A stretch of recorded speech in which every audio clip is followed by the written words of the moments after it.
The Meet Magic meetings compared to the other meetings that we have, I have thousands of meetings, literally. And at the end of a 45-minute meeting, I've helped sick kids at the Starlights Children's Hospital, which is my chosen charity. When you're first meeting someone, you're trying to build a connection.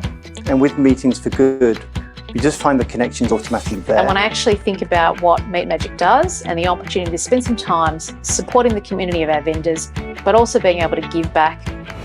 And when the opportunity presented itself to join Meet Magic, I jumped at it. But these ones are different, and the reason they're different is because the vendor wants to meet with you and they're willing to put their money where their mouth is. All of those meetings blur into one, but Meeting for Good is memorable. It absolutely makes sense to do this, and I definitely recommend peers to engage with Meet Magic. And there we go. It's Wednesday already. So for those that you don't know, it's Easter already. So we've sort of come back from Christmas and it's Easter break already. Where on earth did that go? I've no idea. But anyway, for those that don't know, my name's Carl. I was raised in multiple council houses in the 70s. And just for the record, that was the mid to late 1900s that I was born and raised. My dad had a new Jamaican wife, four kids of their own. I left school at 15, left home at 16. I have no qualifications, but I'm the founder of this purpose-led business platform called Meet Magic. And it's a platform that gives executives an opportunity to give back just by doing what they do every day at work, which is meetings. So this Magic Room podcast really is all about showcasing purpose-driven leaders and change makers. And it's my way to share their story because, like me, everyone's got one. Mine growing up as a poor kid in the UK, Nottingham, means nothing. Everyone's got a story. So this podcast, the theme is about them, what inspired them growing up, mentors, visions of the future, and that sort of thing. So if you're a leader and you want to become a guest on the show, just you'll find a link in the post notes. It's called the Magic Mind Card. Just fill that in. We've got some exciting podcasts coming up as well. I think Craig Napier, CTO of UTS, alongside a team of very specialized AI who came out of the AI leaders who came out of the MBN are going to be coming up on here soon. So I'm pretty excited about that. But right now, I'm going to introduce Tim Armstrong, who is the director of digital product. I'm going to get this right, Tim. Director of Digital Product, Technology and Data at Nova Entertainment. Is that right? Thanks, Carl. Yeah, it's sometimes I just talk about it as I build stuff and I fix stuff. It's the easiest. It's the more grounding part of what my role is. The title's not so important. It's more about the work that we do. Yeah, so we've met a couple of times, Tim, and every time I've chatted with you, it's been kind of enlightening because I think there's something about the fact that you're a Kiwi as well that sort of helps. I think my first time out of the UK ever on an airplane, I went all the way to New Zealand, and I had $300 in my pocket, and I landed in Auckland and built a tent in the back garden of a backpackers in Mount Eden, and then I started working as a labourer on the casino, Sky City. So that was my first proper real job. And so if you walk into that casino in Auckland, every one of those metal plates at the bottom of the doors. Oh, wow. I was going to say that $300 these days in New Zealand wouldn't go very far in a supermarket based on what's happened in the last few years. No, well, gee whiz. I mean, I had some of the best times. So it was really a healing moment for me coming out of the UK. Life was really tough. And so being that far away and having to learn to trust again and do all this other stuff was just it was healing. That's the words. And working on K Road, for example, with George Courts, I think it was called. I was working with a famous guy called Frank Botica. Do you remember him? I think he broke his foot in rugby or something.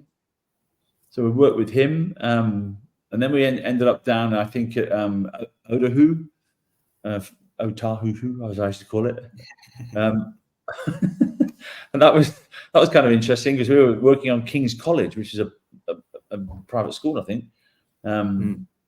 Just doing some internal. I was labouring. I was doing some amazing stuff, but I was working with some great people and finding my feet again as a what was I, 26, 25? I was 25 years of age. I was halfway through my life, and life was not going very well. But anyway, this is not about me. This is about you.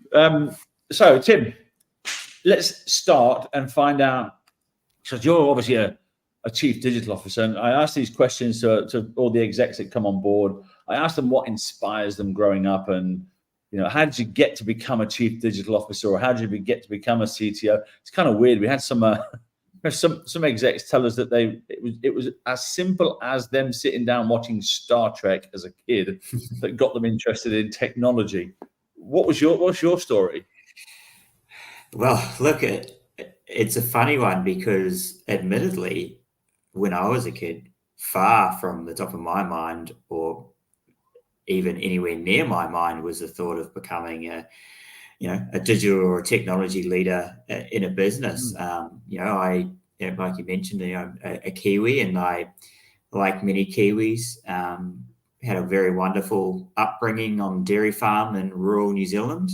And yeah, there's no way I would have ever dreamed of moving off the farm and going out into the big wide world and working and becoming a leader in digital and technology like I have today. So it's I don't know, I feel like you have a path, and you can try to plot your path as much as possible, but ultimately, you'll trickle down a route that best fits you over time. And I probably think, looking back at it now, that it's one thing that has always been really challenging, and especially in the last 5 to 10 years, as my job has become more technical and digital and data driven, is articulating that to the likes of my parents and my grandparents and my brothers. And my brother still, he's a builder, and still very fiercely refers to what I do as, you're just one of those guys who sits behind a desk all day kind of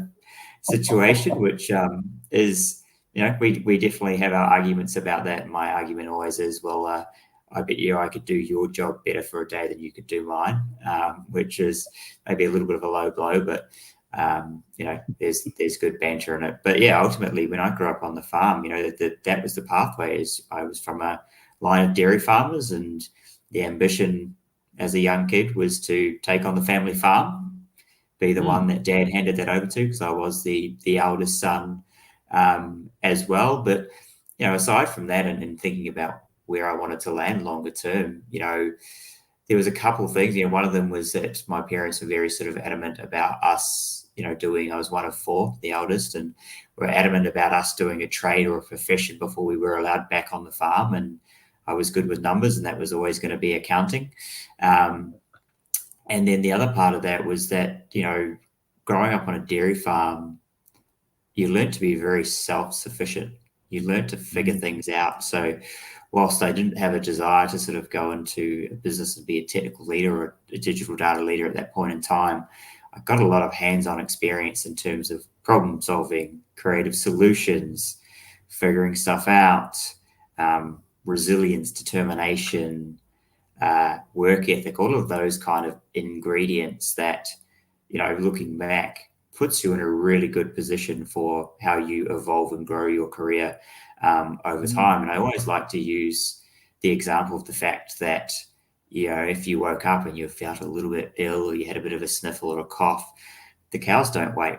You've still got to go out and get the cows in, rain, hail, shine. And I remember mornings which were, -5 degrees, and your icicles on your face as you rode down the farm on the bike to get the cows in, or torrential rain and you're out all day long working away, or the summer season when you're making hay and stuff like that, and you leave the house at 5 in the morning to milk the cows, and you sit down, for maybe a little bit of TV at, well, I would have said 10 o'clock at night, but we had the good night Kiwi that was around before then. And then you go to bed and you're up and you do it all again the next day, which is a very, very different environment to working in more corporate based worlds. And, it's very much a change. And I think there's a societal shift there, which has been interesting as well, in terms of, you can't, having to get up and push through and figure things out and get stuff done. I think they all are very important things in forming the baseline for, what I've achieved and where I've come from a career and a personal point of view over those years. It's kind of interesting, isn't it? I mean, you mentioned the cows don't wait. I mean, this is the reality. Technology doesn't wait either. It's very aligned.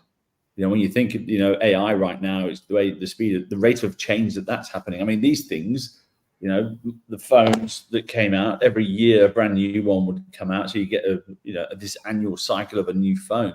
But that's changed. Now it's AI. It's every week and a half, 2 weeks. There's a new product that's coming out using AI. So how on earth are we going to keep up with that? How do you do that in a business? But same with the cows, it's not going to wait. So what do you do? How do you keep up with it? I think in anything like that, you've got to respect it. If you did an ask around of a bunch of senior executives and you got them to give them their true sentiment about AI, there would be a lot of pessimism, a lot of optimism, and a lot of pragmatism.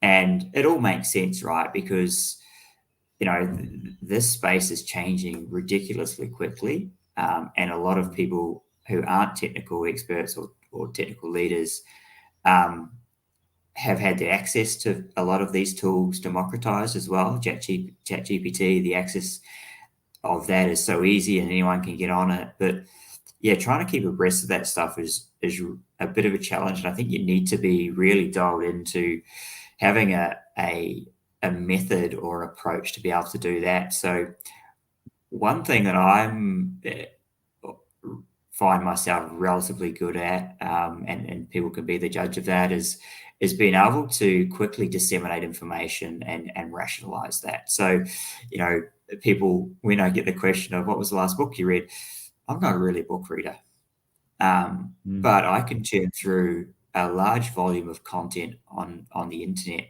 very quickly and pull out a lot of helpful information and then be able to tie that back to reality, especially of business. So I do invest a lot of my time in making sure I have headspace to be able to keep abreast of what's happening in and around us.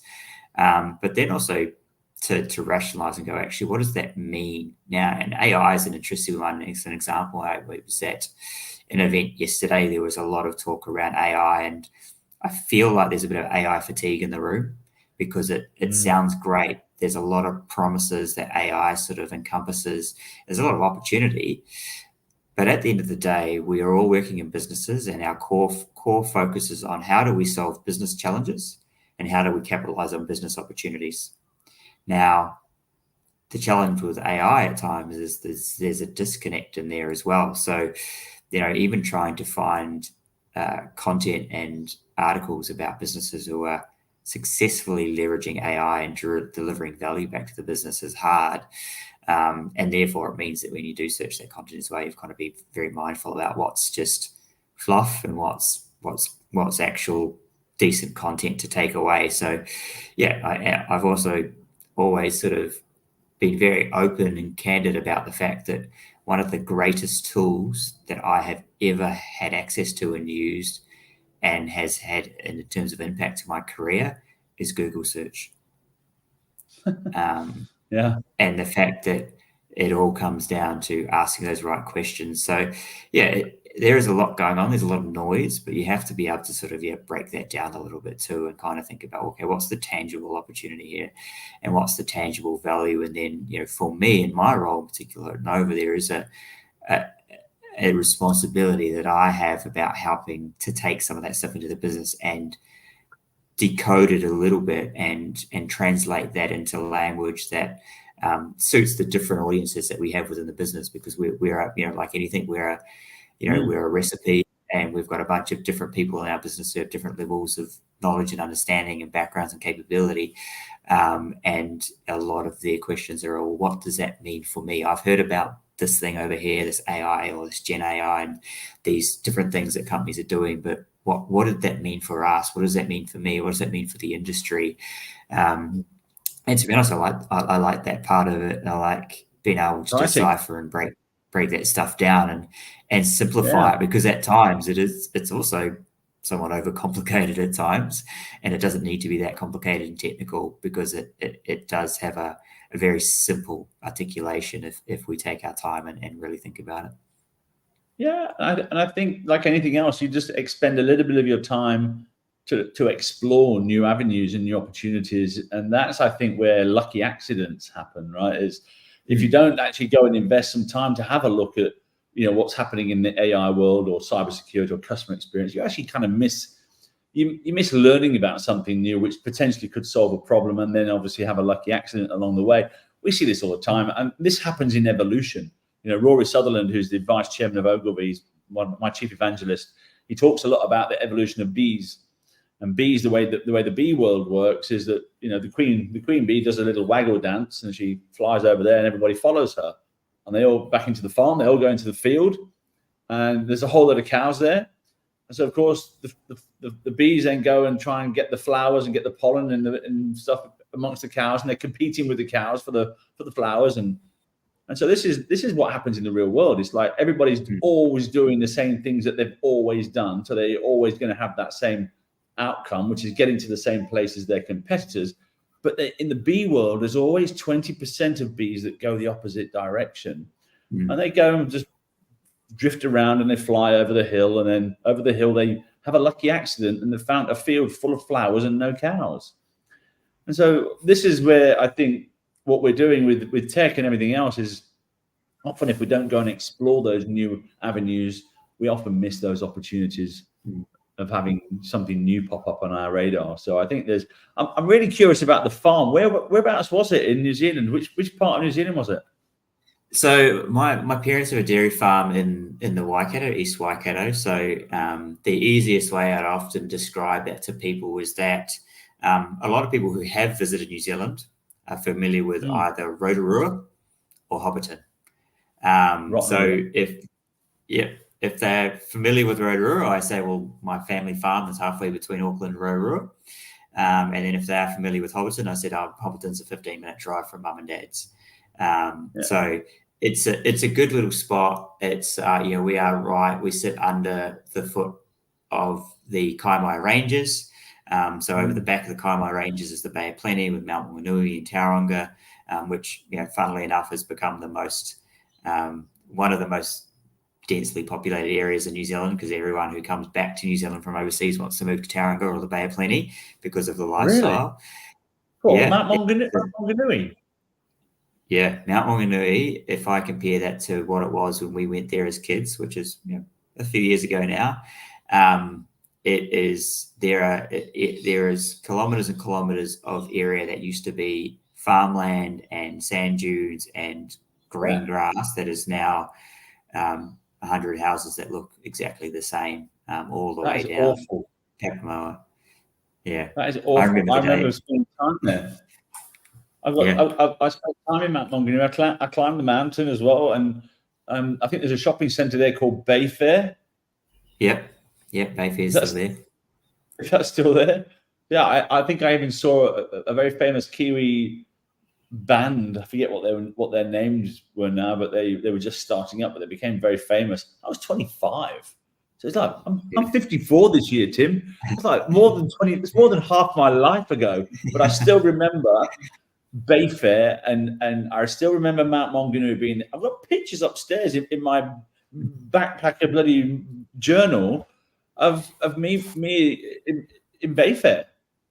I think we were all smoking weed, but it was a great, what was called doobies, I think they were called back there in New Zealand. But it was just the best time. That's really disappointing. It reminds me of Vietnam. There was a place called Da Nang up there, which was not Da Nang, Nha Trang. It was Da Nang or Nha Trang. It was Da Nang. So I think Greg Norman, the golfer, has got a golf course up there, and opposite there, there's this beach, and this beach is like miles and miles and miles and miles of beach. When I went there was nothing there other than the beach. And then all of a sudden, 3 years later, all the hotels have got their markers. And now you go back there, it's just wall-to-wall, bloody rich hotels that have just ruined it. And I kind of get a bit disappointed with that. So was there any mentors that you had growing up on the farm, or any particular thing that influenced you growing up? Look, I think a lot of it was, a lot of the influences in my life were, my parents and my grandparents. I was very lucky that, where we grew up, in the house that we grew up in, actually we said, well, we didn't say goodbye to it a couple of years ago. Mum and dad actually moved out of it, but they raised all 4 of us children there. We were 15 minutes out of town, so we had us on the farm there. Next door we had my grandparents, so my dad's parents. My dad had lived in that house that my grandparents were in since he was 10 years old. And to be honest, right now, my grandfather still lives in here by himself. My nana unfortunately passed a couple of years ago, but he turns 95 in June, and he lives in this big 3-story house on the farm by himself. And then across the road is my auntie and uncle. My uncle grew up in that house, and his parents used to own the farm across the road, and he obviously married the girl from across the road. So we've always had a lot of family around us. My mother's side of the family, her mother and her partner were, always within an hour drive of us, and they were actually over in the Bay of Plenty as well for a period of time there. So I was very fortunate to have a lot of very hardworking, strong individuals around me.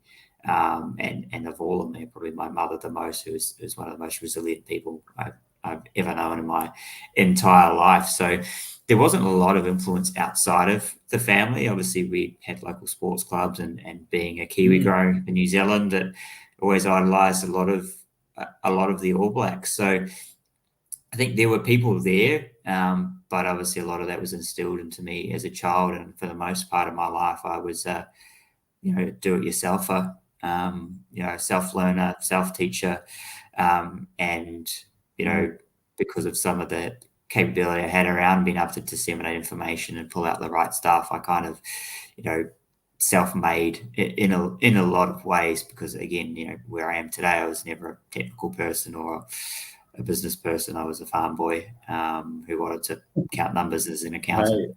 So Can't knock the farm boy.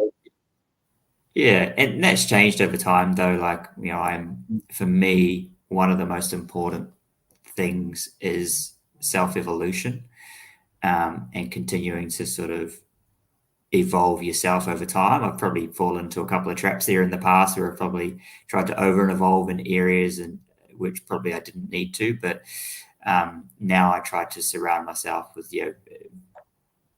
very sort of people who can tell it to me straight, because sometimes there's not often a lot of that, and then sort of it's like a bit of a smorgasbord, pick and choose bits and pieces from a range of different people to bring that together into one sort of plan or goal or way forward for myself as an individual. And I guess as I have gotten older or gotten through my career a little bit more, I probably have reflected on some of that and said, well,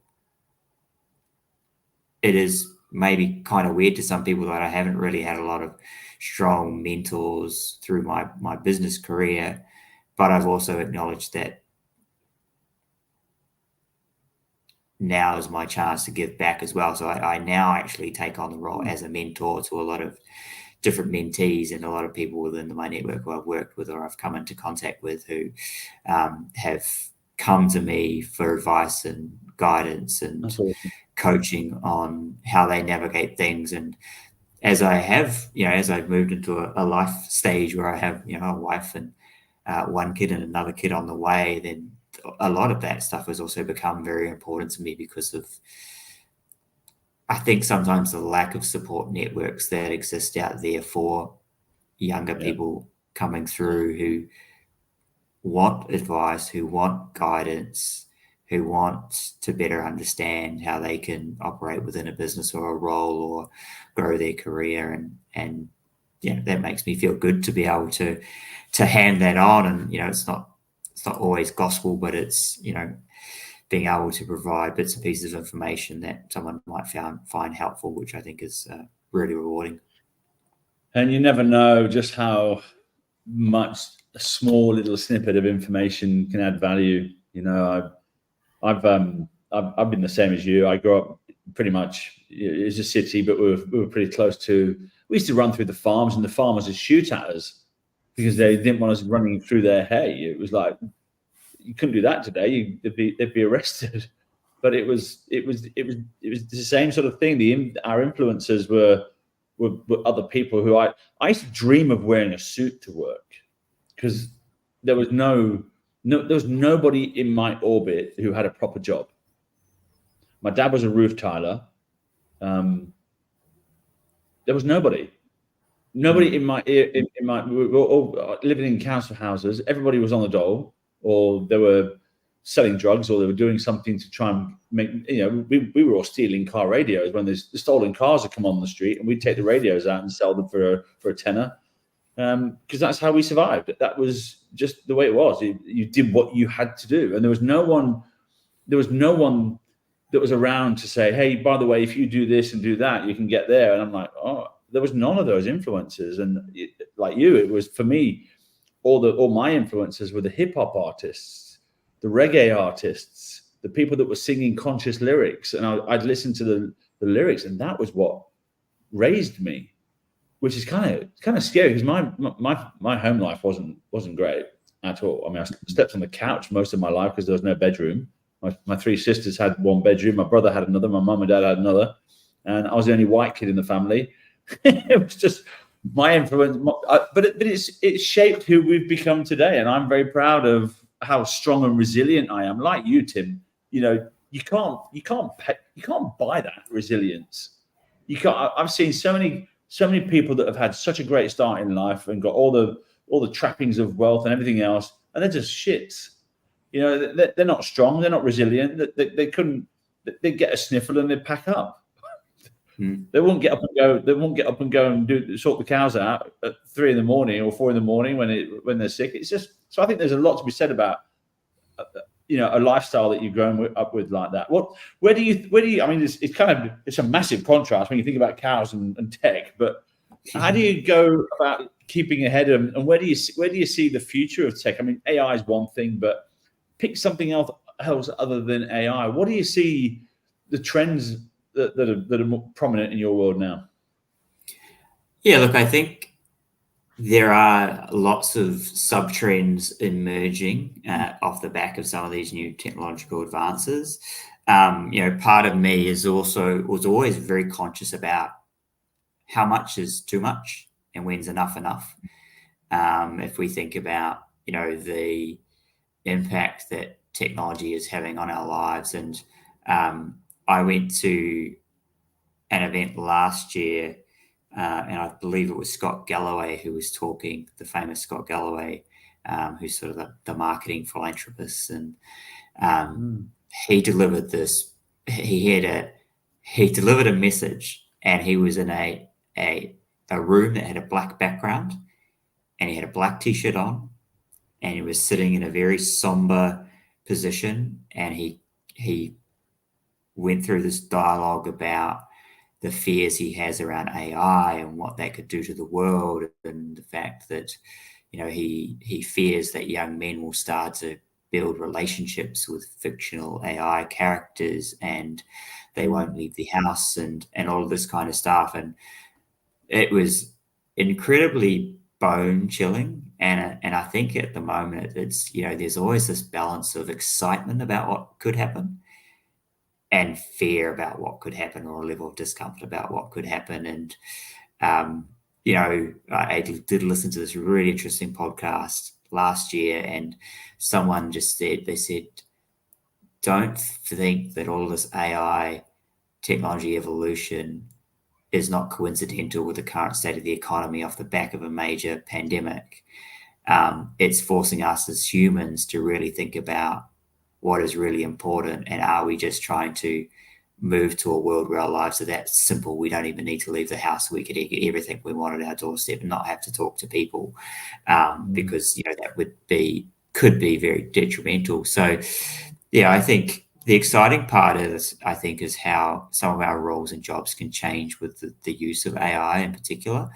I think it needs to be deeply rooted in are we solving a business challenge? Are we capitalizing on a business opportunity? And we have to lean on the people who understand it, and listen to what they have to say about it. often, sometimes our hardest part of being a tech leader or a data leader or a digital leader can be sitting in a room and being the only one who's a little bit dubious about something, or coming across like you're dubious about something, whereas your intent is really to say, well, my job here is to make sure that what we're doing is technically sound, because if it's not technically sound, all of that benefit we seek from this could be eroded pretty quickly. So I think it's like anything. There's a growing selection of things that we can use to improve our businesses, but the test still comes down to us as humans being able to make the right decision about what's going to drive the right value out of that. And I think we need to be conscious of that, but we also need to kind of stand up for some of that at times as well, because I think it's easy to get wrapped up in the hype. And what was it the other day? Someone came out and said that they believe that 95% of the work that marketing agencies do could be replaced by AI. I think that's a little bit overambitious. I think there's definitely some of the work that is done could be replaced, but I think you still need humans to input the emotional element to that, because at the end of the day, that's something that for us as humans isn't going to go away. The whole emotional needs, compassionate requirements, all of that kind of stuff. So it'll be really interesting. I think we have to embrace the opportunity and do what we can with it, because we also want to keep people around us positive about the opportunities that it presents us. We just need to be careful about what we do engage in and what we do try to execute, so that it doesn't sort of erode trust, and it doesn't significantly erode expectations, and it doesn't land us in a position where where it's like, we don't want to touch that anymore because we had a negative experience. Yeah, I think there's a lot to be said about this arms race that's happening. I think about the Reddit IPO, and what's happening that. I mean, I think they've just had their first 24 hours of launch or something, and I think they're up 48% based on the fact that there's all this excitement around the data that's going to be used from their platform. So you got to think about the hype around this whole thing. I think we're still at the very beginning, definitely at the very beginning of the application layer for AI. I think I think when you start looking at the chips like NVIDIA, and whatever else, that space is going to be, good luck getting into that space. They've got that one well and truly wrapped up. But then you start looking at the other sort of, the platforms. I think the various different data centers that's going to be needed. It's going to be a contracting space. I think I don't know if you've seen the NVIDIA's CEO's keynote the other day, but what he's basically done is he's created these boards that are going to reduce the data center requirements down to literally virtually nothing. You could have the whole world's computing power in one cupboard in your back room. It's down to that level almost. And so I think you're going to see a bit of a shakeout in that space. But you look at the different layers, and then you get up to the application layer. I don't think we've even touched, or we're at day one, I think, in applications in that space. I think what we're doing with our platform, building something that's unique and different in the B2B world, it's day one. We can add AI into any part of our platform. In fact, we're actually using a little bit of it at the moment through Algolia, which is a matching algorithm that we've incorporated into it. So it does all the matching and makes everything. So you can start to look at things like recommendation engines, those sorts of things. Sort of we've built them in. So you like that, so you might like this. You've previously liked that, so you might like that. And so we're sort of going down that path, which I think is exciting. And I think I always say that in the beginning, technology, when it's invented, when you're a kid, it's always new. And then when you get to 15, anything that's invented from when you're aged 15 to 35, it's exciting. It's like my daughter's 21, so anything that's coming out now is like, wow. It's like, wow. It's like you look at those the Google the glasses from Apple and all the different things that are creating. It's all exciting stuff. But anything, if you're 35 or plus, it's against the grain. I mean, I'm 54, so all these things, I can't play those games, for example, that these kids are playing. I just can't play it. It's just, I'm okay with ping pong or Pac-Man, but but I can't. All those new things are just completely against the grain. So it's kind of exciting when you think about those terms and where it's all going.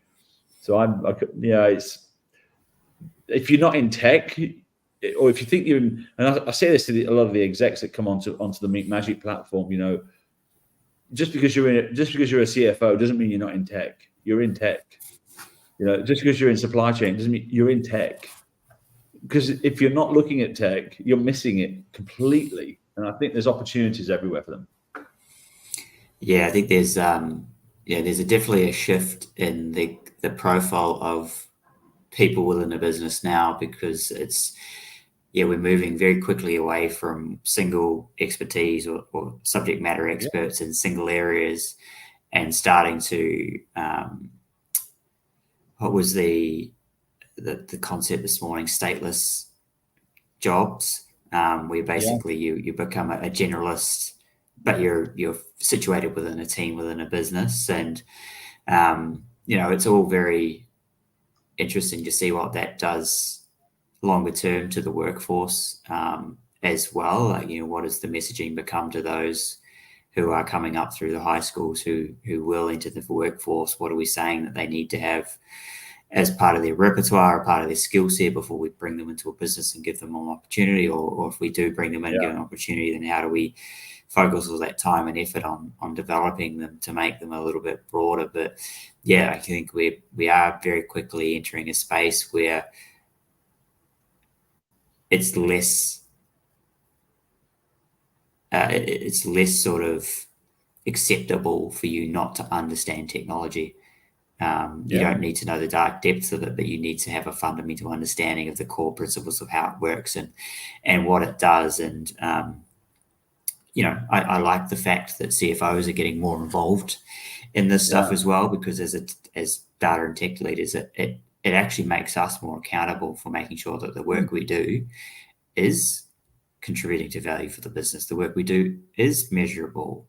And then that can be illustrated to a wider group executive team, because we've seen so many failures in different projects across various different businesses, regardless of industry, for not having those right things in place. Or there was a pretty horrific story late last week or early this week about a project that one of the banks in Australia did with one of the consulting firms, and how much of a debacle that became, and the amount of money that they had labelled on that was 70 odd million, which is a ridiculous amount of money. So there's so much more at stake as well. And I think the contracting environment, or the state of the environment the last couple of years has forced us to rethink a lot of that stuff, which is good, which has got those CFOs more involved. But what it's also done is, we innovate best when we're under pressure. We're under pressure, we really see where all the cracks are, and we start to think about new ways of doing things. And sometimes it just takes us getting under a serious amount of pressure to figure those things out, which we probably need to change that as well. Totally. But I think it's also that supply chain of knowledge, so to speak. You mentioned that the Big Four or whatever it was, the bank. I think a lot about Indonesia and countries like that, where, for example, there was, I think the founder of Grab or something like that in Indonesia, that actually transformed the transport industry completely with this app and whatever else. I think he just basically copied Uber, but whatever it was. In Indonesia, it's kind of a big deal. And so he did such a good job of transforming that particular industry that the government came and said, okay, why don't you come and see if you can do the same thing with education? So you've got this transfer of knowledge of actual real world experience in transforming something, going into making that significant impact in another area. But what you're saying there is, nobody ever got fired for buying IBM. Well, you actually should get fired if you hire one of those top 4 consultants and lose all that money, because all these people that think they know don't necessarily know. And this is half the battle. Is a lot of them, the human behavior and logic. I mean, the human mind doesn't run on logic any more than a horse runs on petrol. But I think the problem is there's a lot of people that actually think they understand data. I think there's more people that think they understand it than there are that actually do. And this is where the accidents happen. I think mathematics is a big problem. A lot of these big consultants claim to know, and they've got this structure of going through something, and it's meant to be best practice or whatever it is, but it doesn't work. You see the VCs doing the same thing, Tim. They might go and hire some junior burger that's come out of Bain, been in Bain for 2 years, and think they understand the entire corporate world. It's rubbish. And so all of a sudden, you've now got these VCs, these little Bain Capital interns, telling you how VC works. It's like, well, yeah. So I think there's a lot. Yeah, it can be really conflicting at times, right? Because if you think about a consultancy, their business model is around securing engagements with clients to run a strategy process or whatever that process is. But ultimately, at the end of the day, when push comes to shove, that consultancy wants to generate revenue. They want to drive a profit. They've got shareholders and investors that they're responsible to. Say they want to, where can we be more efficient and drive increased profits? That may be hiring younger people into the mix. What gets forgotten about is the fact that, a client worth their weight in gold will look at that business and go, well, no one that you've got on that team servicing me has worked in a business like mine or in client side for a long, long time. So there is going to be a difference in reality between what they think happens in these businesses and what actually happens in the business. And some of the tech vendors can be similar. They hire a new salesperson that's come from a competitor, and therefore the same approaches come in. And when push comes to shove, as a salesperson, you've got a target. That's your number one objective is how do I sell enough to hit that target? It's not how do I make sure I only sell this product to companies who actually need it, and actually, I won't hit my target, and I'll forego helping the business hit their revenue goals, and I'll forego my commission just to make sure that these clients only get the right technology for them. So there's a real dynamic there that's hard to manage, to try and get the right balance to say, well, how can I be invested in you? And I've seen a few businesses have models which work really well on that, which, they probably more focus not so much on the sales side of things, but probably more on the customer growth and customer success, which I still think is a really important piece. And I know even for us, with some of our vendors at Nova, we are encouraging them to come and sit in our offices and actually see what happens day to day, for them to get a better understanding of how we're using their tech, where it fits, who touches it, what the discussions are like, because it's the view from outside looking in is always different from the view inside looking out. It totally is. You mentioned before about giving back. I've got a 1:00 call I've got to get on after this, so we've got sort of a couple of minutes to wrap up here. But you mentioned about giving back and mentoring other people. Is there any other ways? You're obviously a big supporter of Meat Magic, and we want to thank you for being a supporter of us. And is there any ways that you give back that you want to share? Of giving back to other. I'm very conscious, about making sure that's a regular part of my working week or my working month or day or whatever that is. So, obviously joining Meat Magic was a great opportunity to be able to, one is filter that sort of vendor engagement process a little bit, because, as leaders, we get a lot of outreach via a lot of different means.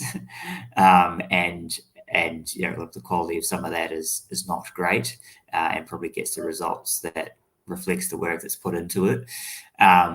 But me, I like to make sure that I've got reaching out, connecting with younger people in the industry or in my space, or being open to those conversations where I can help and give back. I do like to also go along and share my experiences and knowledge with peers across the industry as well, and participate in, I guess, the Totally. Yep.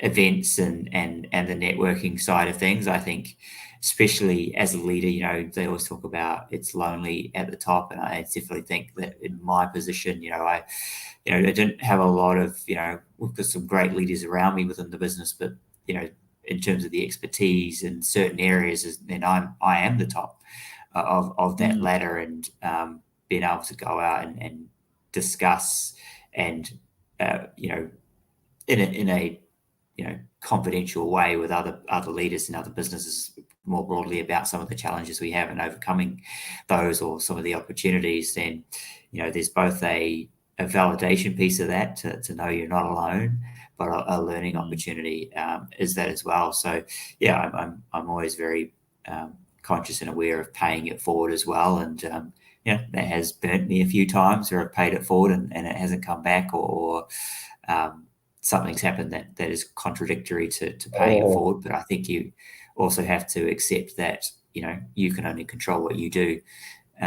You can expect others to do the right thing, but at the end of the day, if they don't, then it's not on you because you've done the right thing. So yeah, and I think it's the more I can give back and help people grow and develop around me and below me and alongside me, then the greater we can all be. Like what's the phrase is a rising tide rises all boats. Because some of this stuff is hard and there's no denying that. And the only way that we help change that is by educating those around us. If we do it alone, then we might get there. But ultimately, into the day, there are plenty of good causes out there that we can invest our time into and make sure that, we are compensating the universe for some of the good things that have come our way. It's it always makes me think about people that give back a lot and the return or the expectation of a return, or just the expectation of just seeing something positive come from that investment of time or energy or effort or whatever. I've given $1.5 million of my own money. I've got no money to myself. I can barely afford a flight to go and see my daughter in Brisbane, but I've given $1.5 million to charity. And I can honestly say, I'm just not impressed at all with the actions of some of the charities, for example, that we're dealing with. You think logically, when you solve a problem for them, that they want to get involved in, but they don't. They just want to take the money and run. It's shocking. And so it makes me realize that the human behavior side of life is really interesting, because people don't do what they say they believe. They do what's convenient, and then they repent. And I'm seeing this absolutely everywhere. Oh, I wish I'd have done that. Yeah, well, you had the opportunity, but you didn't. You chose not to because you chose to do something that was convenient. And that convenience is really, I think, it comes down to, we see it. We invite a lot of execs to come and join us, and they just say no. And then they end up speaking on stage at some event and then complaining about the amount of vendors that are harassing them afterwards. And I'm like, well, it's kind of, you made a choice there, and now you're repenting because you chose something that those events are literally they're giving your phone number away to all the sponsors. So you got to expect that. It's just so I think this human behavior side of life right now and giving back is really something that I'm looking forward to working with Rory on, because it comes down to, I think there's something about wanting to look good and actually doing good. And this is something. How do you balance that with work and everything else? I think there's something in the unconscious motivations of the execs that they want to get ahead by looking good, but not actually do the good. And you see that a lot. Honestly, it's not something that I'm making up. I've got 1,000 execs that I've got on the platform, and I can tell you categorically, some of them are full of shit, and they just want to actually have their name there and actually not do anything. We've got execs that have signed up and have never taken a meeting, but they want us to talk about them. I've got messages in my inbox saying, "Can you promote me on LinkedIn?" I'm like, no. It's kind of crazy. And this is just the human psychology of what is it that's the unconscious motivation, for example, of going to speak at an event? Is it to get your personal brand out there? Is it to get your next job? There's something going on in that. And so we haven't worked it out how we think there's an opportunity here for execs to actually get ahead. And you were talking before about the leaders coming through almost. I was talking to a CEO called Ephraim of a company that's doing $100 million revenue this year, 300 next year. One of the biggest recruitment companies in Australia, front page of the CEO magazine kind of level. And he said to me that every hiring manager right now is actually looking at what you're doing as an impact outside of work to actually as a form of their tick box to hire you.